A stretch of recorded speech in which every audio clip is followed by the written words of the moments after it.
Thank you, Mr Speaker. It is my pleasure tonight to rise to thank the Premier of New South Wales for the decision that has been made in relation to the proposed amalgamations of Kyma and Shoalhaven councils. In December last year, I received a phone call to advise that there would be a proposal to merge both councils, coming from the Fit for the Future process, which found that Shoalhaven City Council was fit and that Kyma Council did not meet the Fit for the Future criteria. I advised the government from the very beginning that this was not a proposal I could support.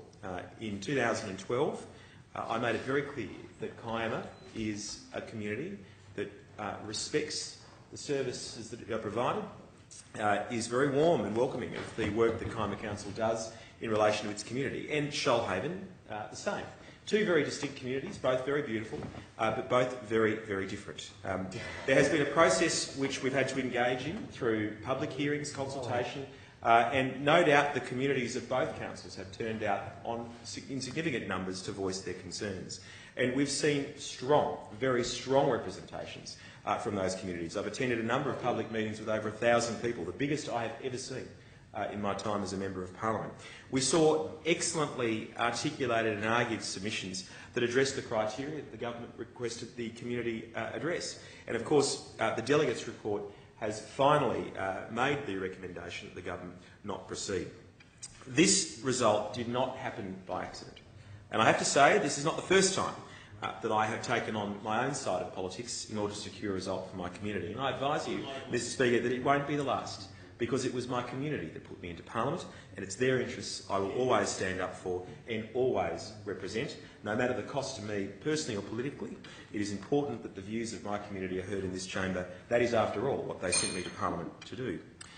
Mr Speaker, I'd like to thank a number of people that have worked assiduously hard and have been dedicated to ensuring that we were able to secure today's announcement. And to the Kyma Council Local Committee, chaired by Rob McKinnon, Vivian Maris, Ian Puller, Bruce Elder, Kim Elder, Peter O'Neill, Rod Cork, Sandra McCarthy, Darryl Klingon, Andy Farrell, Nick Harterink, Cliff Mason and Stephen Groves. My sincere thanks for all of the work and effort you invested. Now, I know there were many times throughout the campaign where they didn't know whether or not I was feeding it.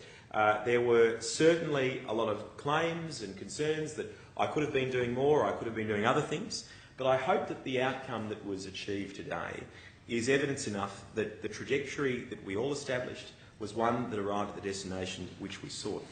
Can I particularly thank the Mayor of Kyma, Brian Petchler, a good friend and a colleague, an excellent Mayor who served in local government as a General Manager of Kyma Council before coming back as a Mayor.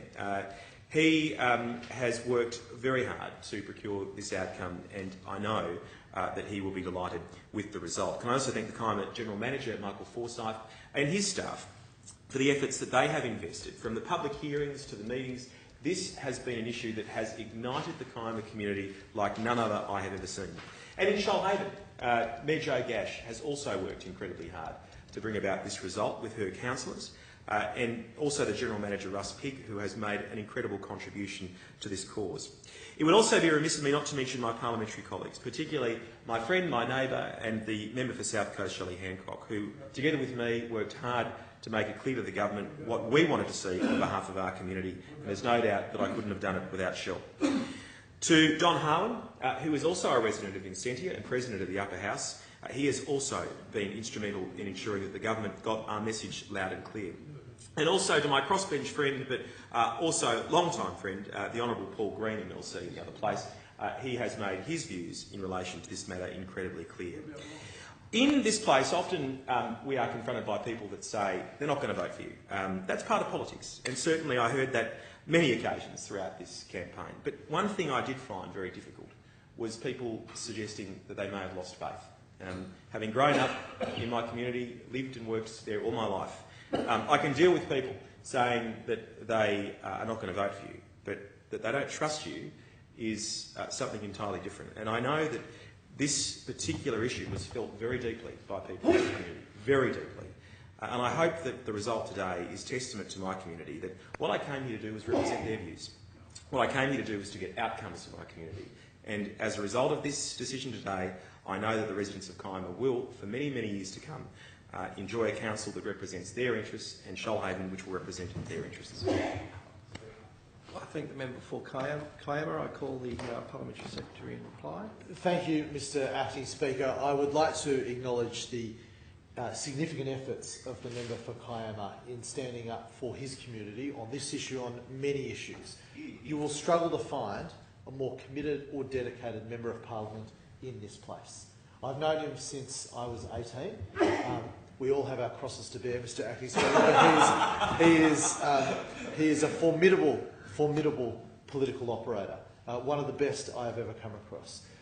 And those talents that he displayed in the Young Liberals have been turbocharged since he's come into Parliament, and he gets results. He gets results every day of the week for the people of Kiama, whether it be fighting for more funds, for infrastructure or better services.